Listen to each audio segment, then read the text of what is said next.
we are moving into an ideology-based politics, where we are going to discuss what is it that you promised the people of Kenya, and is it tangible, is it achievable? Safina Party, we are very clear. The problem is the economy, stupid. And our campaign is premised purely on the economy, not tribe. More and more young people are getting the job market and they cannot get jobs. Qualifying to join the job market, they cannot get jobs commensurate with their qualifications.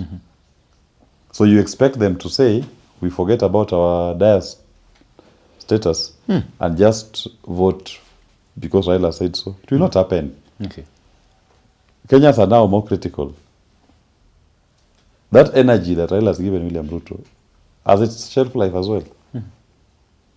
When he gets to election time, people will tell him no.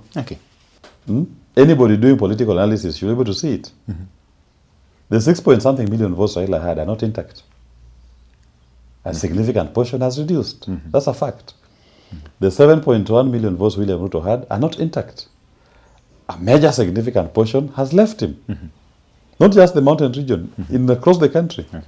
Even in his own backyard of Rift Valley. There are mamas, which are loud.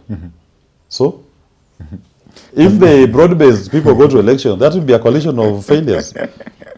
So according they to will fail. According to what has President William Ruto remained with? Barely 20% of his vote. What has Raila remained with? Barely. Of the 6.9 million, probably less than 50%. So if you do the tally, that cannot assuage. Cannot.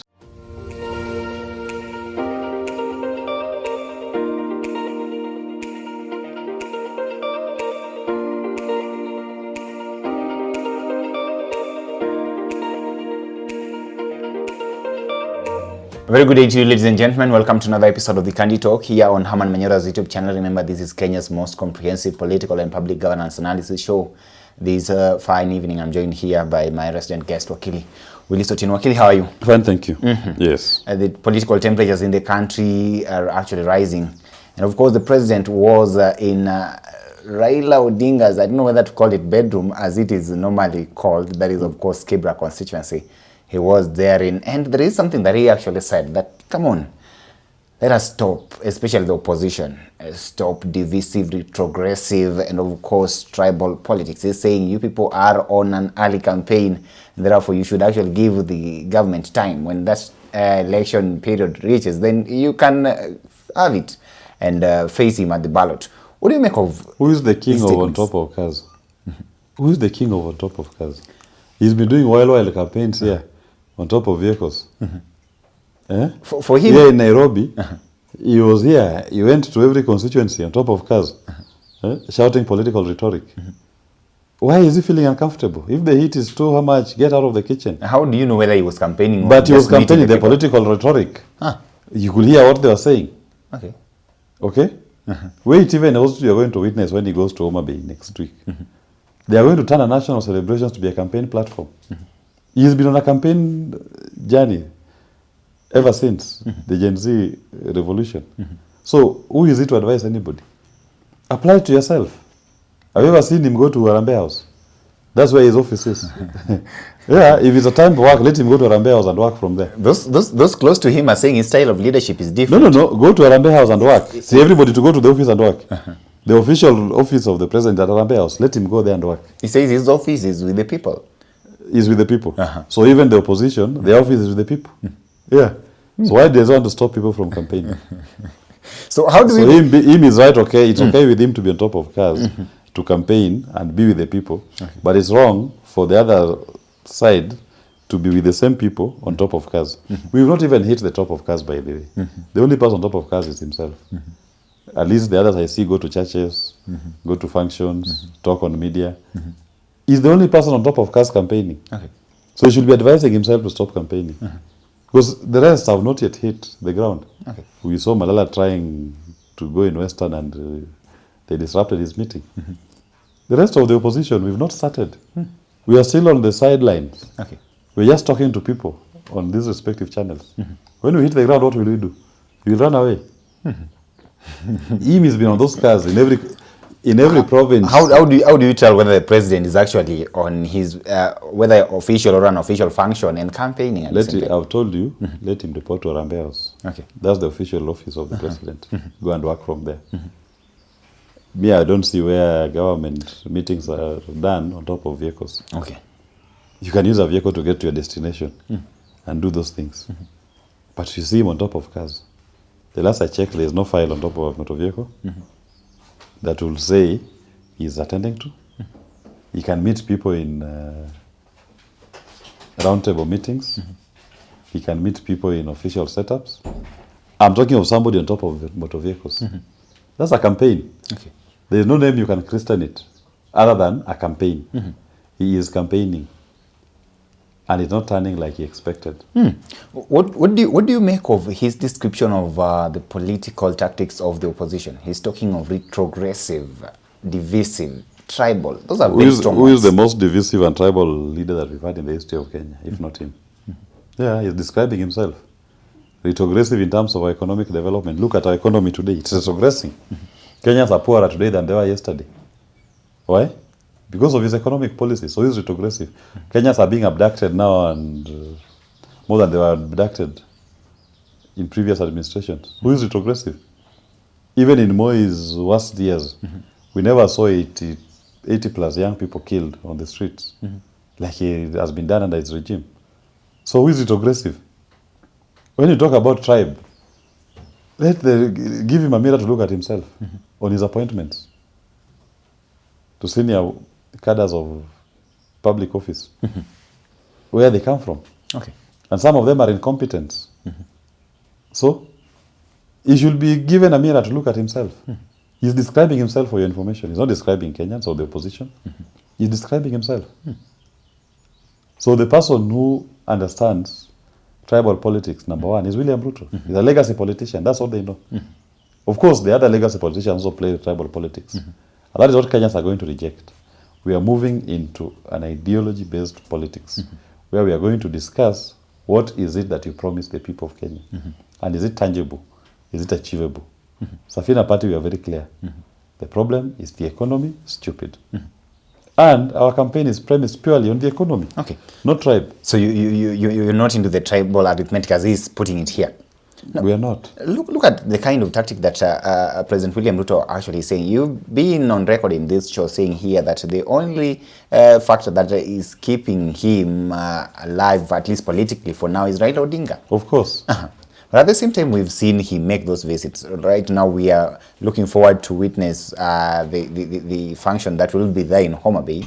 And of course, we also saw during his visit in Kibra constituency, accompanied by members of parliament from the Orange Party, and they're saying, look, we are behind President William Ruto, and they're saying, Kazi bila break, Kumi bila break, that is it. Do you think that the Raila oxygen that we are looking at here politically from your own optics would actually sustain the president? It's not enough. It's not enough. It's not enough for him to win. It's not enough. Because even in Raila's support base, they are not supporting the broad base 100%. There's a big chunk of people who are not boarding, who have refused to board that bus. The masses have not boarded that bus. So it's not enough. He hopes it is enough, but it's not enough. People are rejecting William Ruto because of his economic failures. The cost of living, the pain of the economy is felt in all the shops in Raila zones, just like it is felt in all the shops in non-Raila zones. So, it cannot help him. People are not rejecting William Ruto because of his tribe or because of Raila's support. They are rejecting him because he's unable to handle the economy. And there's going to be more economic pain. That I assure you, because of the policies that these guys have come up with.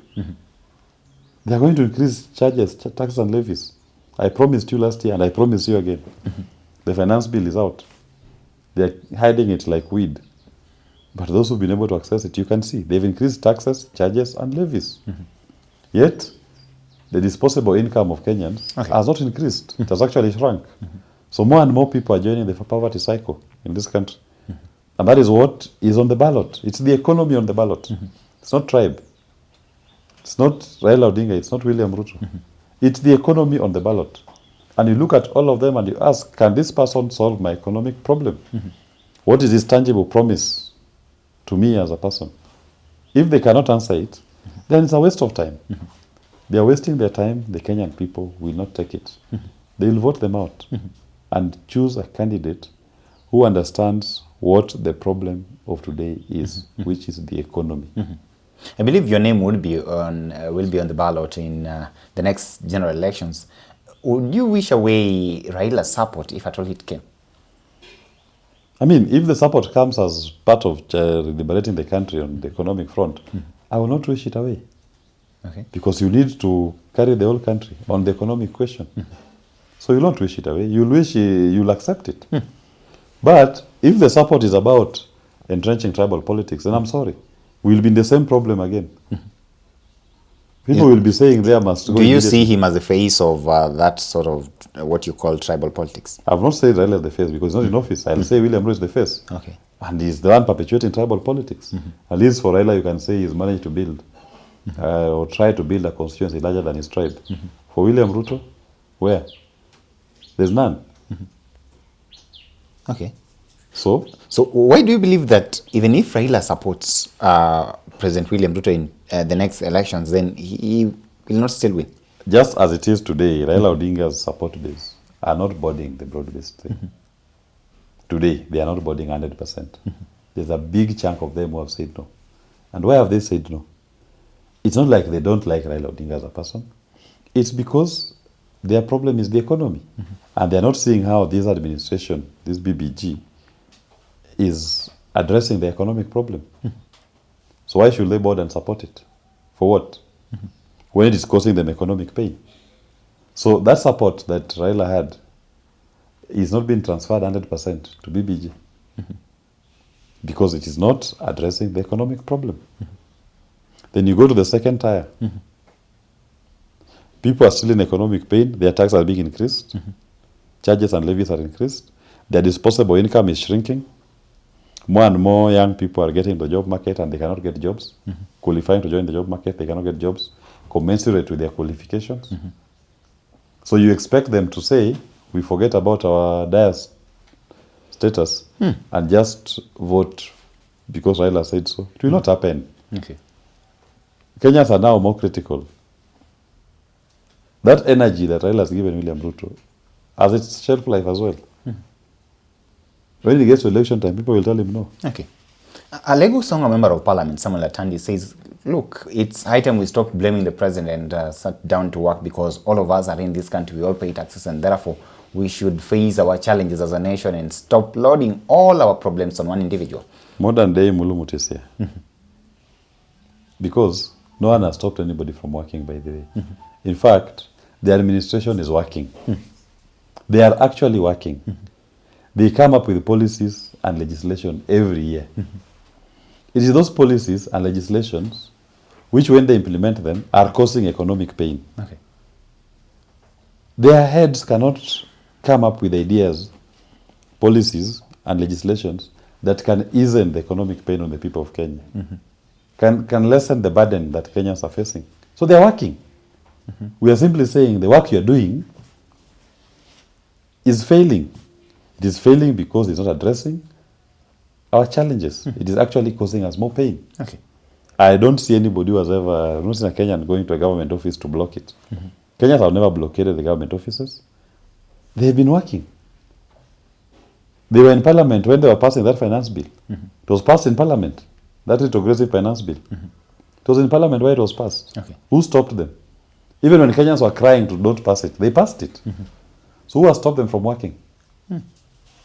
Those are legacy politicians. Atandi is a legacy politician. Legacy politicians exist to serve their own interest. Now that he's sitting in an office, he's okay, everything is fine. The things we are saying today, they used to say them before they joined those offices. Now that in those offices, see no evil, hear no evil. Okay. That is the legacy politics that Safina Party rejects. As we are not about positions for individuals. That because one person from your tribe is sitting somewhere, now the whole tribe should be happy. No. Kenyans must reject that legacy type of politics. Okay. Our politics should be politics about the common good. Creating a fourth republic that is about empowering the people.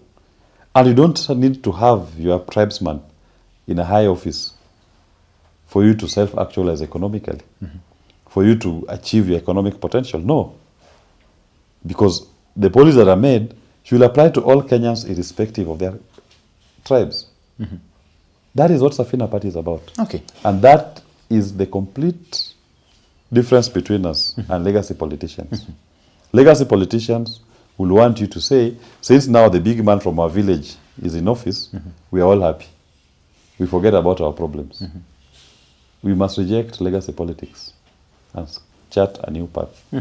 A new path that's about the common good. Okay, let's focus on the politics of handouts, what we are actually witnessing here, because you've seen when Tandy was given that position, we've seen that sudden shift in his approach and how he actually expresses himself and talks on issues of national import in this country. But at the same time, look at what is actually taking place down there. Right now, you look at the construction going on in that particular stadium, of course, in Homa Bay. I've seen some people post it online and they're like asking if this is what the broad-based government can actually do, then it means that we are headed the right direction forward ever. That is what they're saying. These handouts that are being given to the people, especially of the Nyanza region, do you believe that at the end of the day they can actually translate to votes? You know, one thing you must note, in January this year, James Orengo opened the Jaramogi Stadium in Siaya. Yes. Put up by the county government solely, 100%. So, when the national government completes the project in Homa Bay, the people of Homa Bay pay taxes. That is their right. They can do it. But that cannot be the basis to say now we support it. They say people put it up using their own resources, county resources. Does not mean that now because we put up a stadium, that young boy who is jobless is now happy. He can only have a job to go and play in the stadium. Do the people understand that that is their right? But they understand, they know it. And I'm telling you, you go to Homa Bay, you'll still find a young boy there who is a graduate, can't get a job. You'll find an old woman there who is sleeping hungry, can't feed herself 3 meals a day. You're going to find people struggling with health challenges, can't access healthcare services because of cost. Those are the things that matter to Kenyans. Kenyans don't care about those stadiums, by the way. You can build all the stadiums you want. But if you don't address the economic question, then it will not be enough. But legacy politicians, are going to go into town shouting very loud about a stadium that they've put up, about a road that they have built, when the fundamentals are not working. And the fundamentals is the economy. So it's not that there's no stadium in the region. There was a stadium before, put up by the county government in Homa Bay. So why would the improvement done by the national government now change the status? You can only enjoy that stadium when you have food in your stomach. If you don't have food in your stomach, of what value is the stadium? So if you look at Homa Bay, first of all, the governor of that particular county, Gladys Wanga, says, look at the kind of projects that we're witnessing here. Of course, she has mentioned the stadium and several other projects, including the pier down there and other road projects. Same to CS John Biden. They're saying, look, we are benefiting from this particular government. Which is okay. It is their right. They're not benefiting. They are receiving what is rightfully theirs as a people. It is your right as a Kenyan for government to come up with those projects.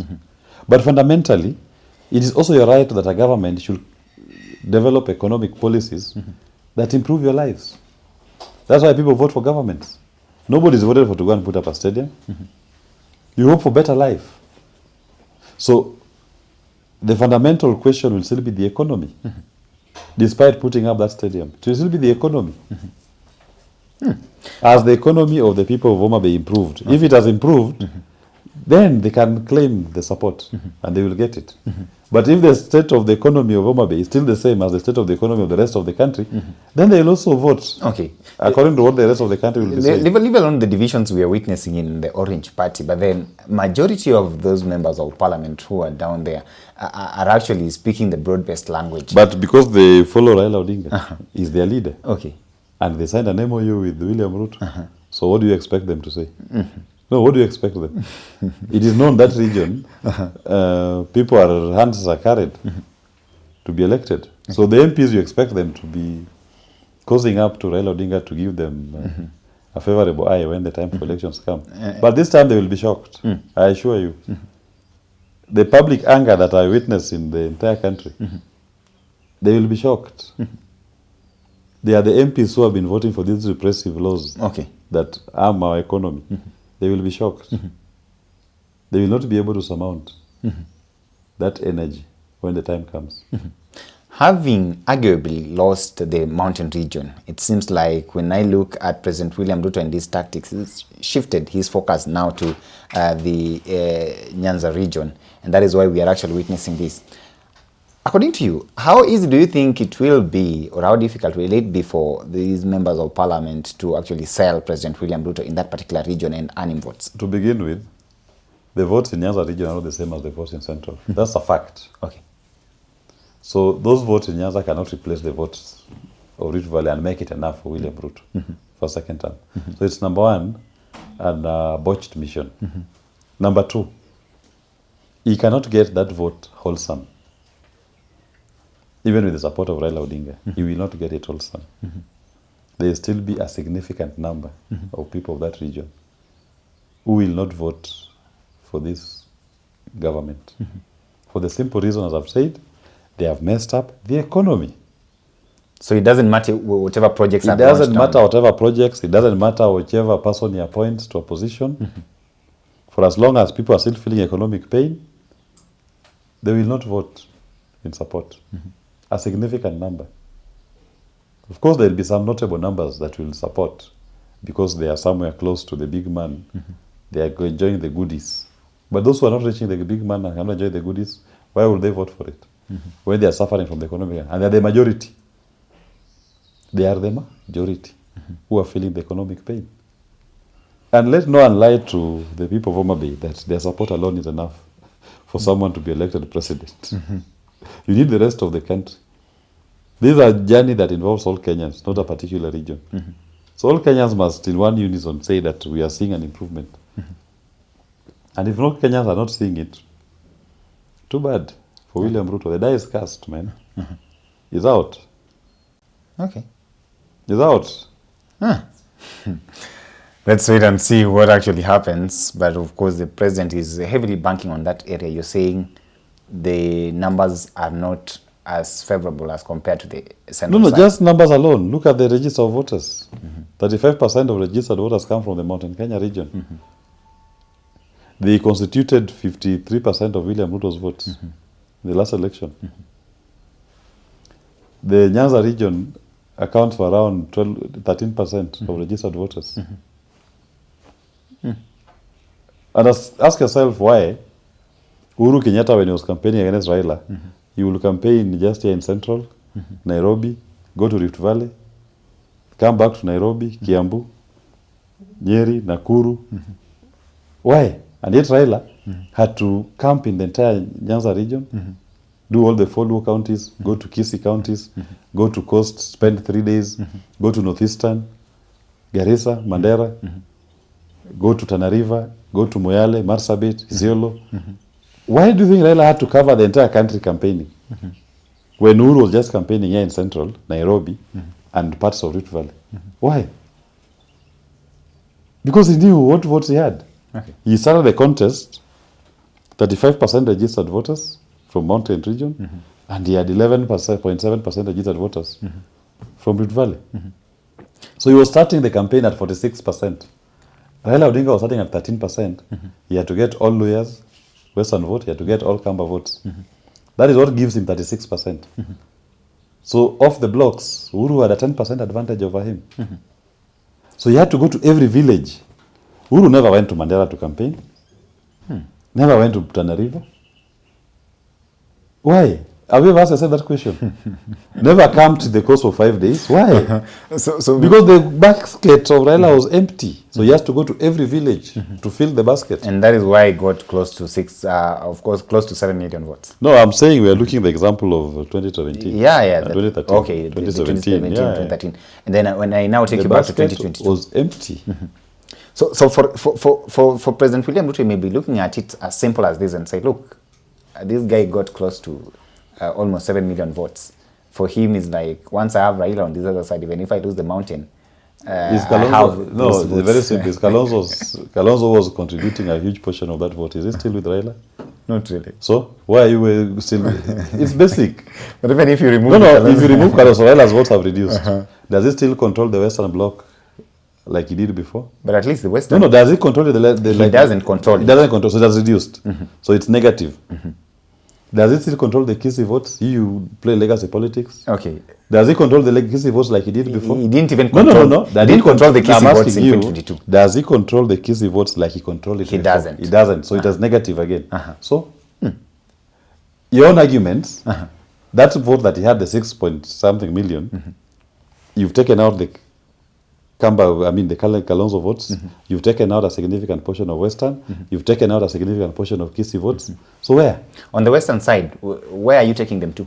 No. The point I asked you, does he control it? You said no. I didn't tell you where have they gone. I said, are they still intact for Raila Odinga? They may not be intact. So as long as they're not intact, it is negative.